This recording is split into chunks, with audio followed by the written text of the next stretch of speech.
व उसके पड़ोसी दोस्त। एक ही वीडियो में संपूर्ण टॉपिक तैयार।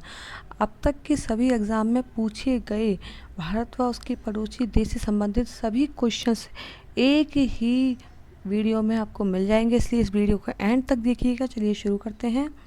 सबसे पहला हमारा क्या है? सबसे पहले स्थलीय सीमा साझा देश। स्थलीय सीमा साझा देश कितने हैं? 7 देश हैं। स्थलीय सीमा साझा देश कितने हैं? 7 देश हैं। और जलीय सीमा साझा देश कितने हैं? 2। जलीय सीमा साझा देश कितने हैं? 2 देश। उसके बाद आते हैं पड़ोसी देश कितने हैं हमारे। तो हम अपने पड़ोसी देश की बात करते हैं तो हमारे पड़ोसी देश हो जाते हैं 9। कैसे? जब स्थलीय सीमा साझा देश हैं 7 प्लस जलीय सीमा साझा देश हैं 2, 7 और 2 9। पड़ोसी देश कितने हो गए हमारे? 9। अब आता है 3 ओर से बांग्लादेश से घिरा हुआ है। 3 ओर से बांग्लादेश से घिरा एकमात्र राज्य त्रिपुरा। पूर्वोत्तर की 7 बहनें कौन कौन सी हैं, मतलब कौन कौन से ऐसे राज्य हैं जो पूर्वोत्तर की 7 बहनें कहलाती हैं? मणिपुर, असम, मिजोरम, अरुणाचल प्रदेश, नागालैंड, मेघालय। ठीक है। नेक्स्ट है हमारा पूर्वी पड़ोसी देश। पूर्वी पड़ोसी देश कौन से हैं?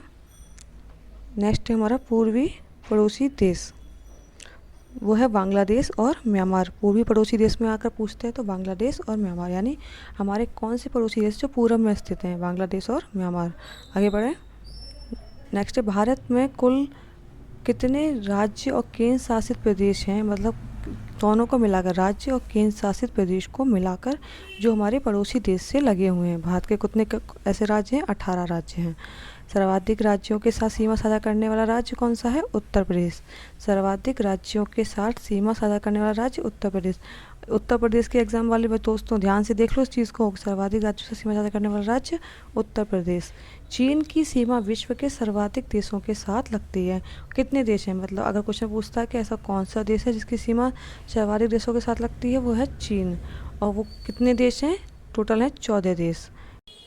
चीन की सीमा विश्व के सर्वाधिक देशों के साथ लगती है। तो पहला क्वेश्चन ये होता है कि सर्वाधिक देशों के साथ लगने वाला कौन सा देश है? तो वह है चीन। कितने देशों के साथ लगती है? 14 देशों के साथ लगती है। आदम का पुल या मन्नार की खाड़ी किसको अलग करती है? भारत और श्रीलंका को अलग करती है। भारत और श्रीलंका को अलग करती है। आदम का पुल और मन्नार की खाड़ी किसको अलग करती है? भारत और श्रीलंका को अलग करती है। आगे बढ़ें। नेक्स्ट आता है हमारा कि पाक जल संधि किस किस के बीच में है? पाक जल संधि है भारत और श्रीलंका के बीच में। किसके बीच में? भारत और श्रीलंका के बीच में। अब बारी आती है पाकिस्तान डुरंड रेखा। डुरंड रेखा 2 थी पहले। सबसे पहले जो डुरंड रेखा 1896, याद रखना इस चीज़ को, 1896 वाली छोटे एग्जाम में नहीं पूछी जाए। छोटे एग्जाम में कभी डायरेक्ट पूछा जाता है कि वर्तमान डुरंड रेखा, तो वो है भारत और अफगानिस्तान के बीच में। लेकिन कभी कभी एग्जाम में पूछा था 1896 में जो पुरानी डुरंड रेखा थी वो भारत, पाकिस्तान और अफगानिस्तान को अलग करती थी। लेकिन वर्तमान में जो डुरंड रेखा है वो भारत और अफगानिस्तान को अलग करती थी। नियंत्रण रेखा LOC भारत और पाकिस्तान के बीच में है। नियंत्रण रेखा LOC भारत और पाकिस्तान के बीच में आती है। आगे बढ़ें। नेक्स्ट है 3 बीघा कॉरिडोर भारत और बांग्लादेश के बीच में। 3 बीघा कॉरिडोर भारत और बांग्लादेश के बीच में। बाघा बॉर्डर भारत और पाकिस्तान के बीच में।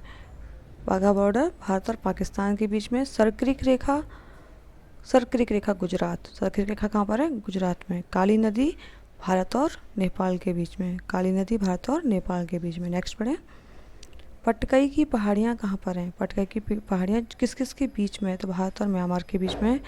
पटकई की पहाड़ियाँ हैं भारत और म्यांमार के बीच में। एकमात्र ऐसा देश जो विक्रम संवत को अनुसरण करता है। एकमात्र ऐसा देश जो विक्रम संवत का अनुसरण करता है, ये बहुत याद करने वाली चीज़ है। नेपाल एक ऐसा देश है जो विक्रम संवत का अनुसरण करता है। एक नेपाली एक ऐसा देश है जिसकी जो राष्ट्रीय पशु है वो गाय है। ठीक है। तो एकमात्र ऐसा देश जो विक्रम संवत का अनुसरण करता है, नेपाल। प्राचीन मांडले जेल। प्राचीन मांडले जेल कहाँ पर है? म्यांमार में है। कहाँ पर है? म्यांमार में है। आगे बढ़ें। नेक्स्ट है मैकमोहन रेखा। सभी को पता होगी कि मैकमोहन रेखा जो है वो कहाँ होती है? भारत और चीन के बीच में है। भारत और चीन के बीच में। लेकिन कभी कभी क्वेश्चन आता है कब बनी थी? 1914। इसका निर्धारण वर्ष है 1914 का। कार्बन नकारात्मक देश। ऐसा देश जहाँ बिल्कुल भी कार्बन नहीं है, तो वो है भूटान। कार्बन नकारात्मक देश भूटान। भारत का अश्रु किसे कहते हैं?